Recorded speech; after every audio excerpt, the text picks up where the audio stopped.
1, 0. Ignition, liftoff, Centrify, aim high.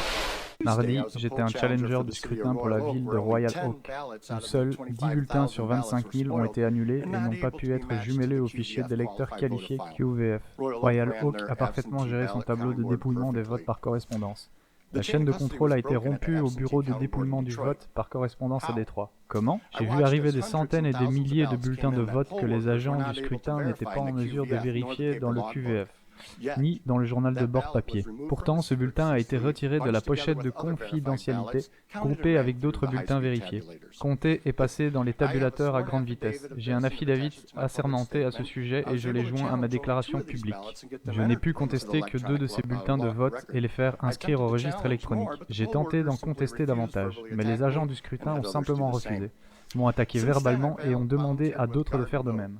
Depuis, je me suis porté volontaire pour être garde-vote. Au cours des 3 dernières semaines, garde-vote a compté plus d'1 millier de bénévoles qui ont minutieusement examiné 30 000 des 172 000 votes par correspondance dans la ville de Détroit et ont trouvé les résultats suivants que j'ai apportés ici.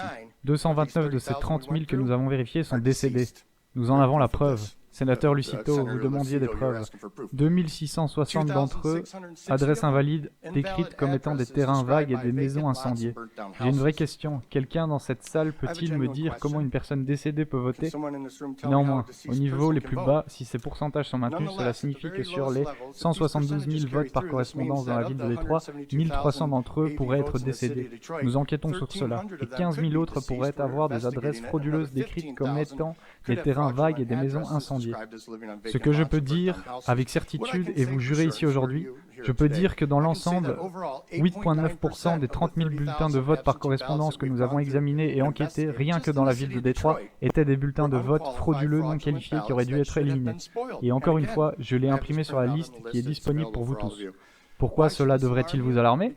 Parce que cela confirme que les agents électoraux de la ville de Détroit n'ont pas correctement effectué une étape cruciale de vérification des bulletins de vote dans le fichier des électeurs qualifiés, corrompant toute la chaîne de contrôle.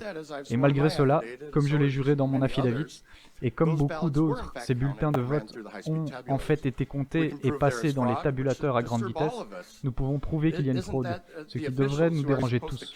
Les fonctionnaires qui sont censés se soucier et faire quelque chose à ce sujet, ils ne peuvent même pas entendre parler de la fraude dont nous savons qu'elle existe. Je plaiderai pour le sens de la vérité et de la justice de chacun pour les élections justes et honnêtes. Écoutez-vous, vous souviendrez-vous seulement de mon nom dans 30 secondes?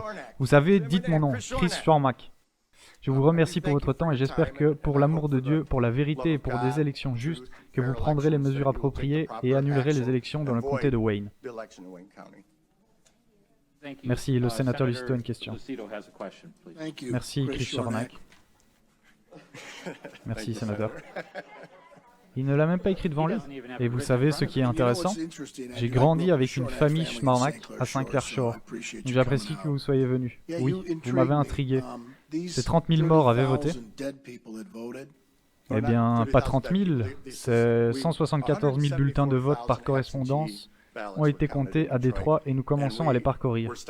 Nous n'en avons inspecté que 30 000. Sur ces 30 000 personnes, 229 sont décédées.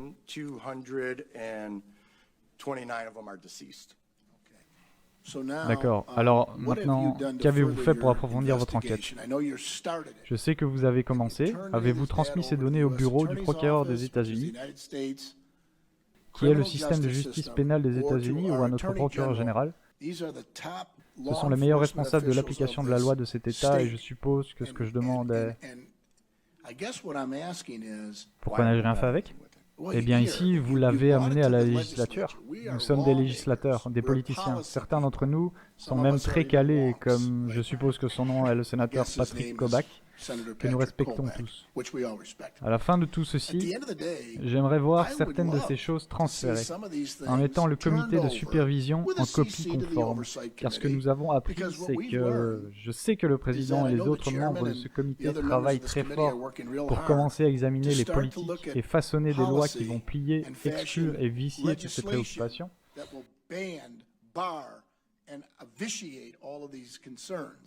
C'est très difficile à faire, mais en fin de compte, cela doit aller au bureau du procureur général. S'il y a des gens qui sont morts et qui votent à une élection, cela doit être porté à son attention, ainsi que le ministère de la Justice des États-Unis s'assure le vote ainsi que le respect de notre Constitution.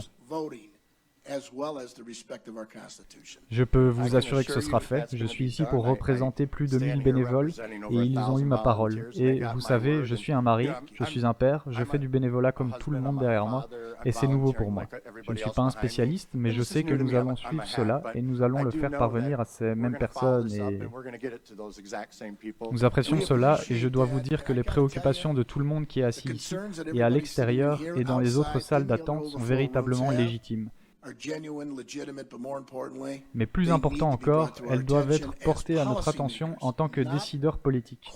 Pas dans un tribunal, ce n'est pas un juge qui siège ici, c'est un président de comité, respecté dans ses communautés comme nous le sommes tous dans la nôtre. Nous sommes des élus, mais nous ne portons pas de robe et nous ne prenons pas de décision sur ce qui se passe ici. Mais nous l'écouterons à des fins politiques afin de garantir le caractère sacré et la sécurité du système électoral. Merci beaucoup, Chris Cormack. The very word secrecy is repugnant in a free and open society, and we are, as a people, inherently and historically opposed to secret societies, to secret oaths, and to secret proceedings. We decided long ago that the dangers of excessive and unwarranted concealment of pertinent facts far outweighed the dangers which are cited to justify it.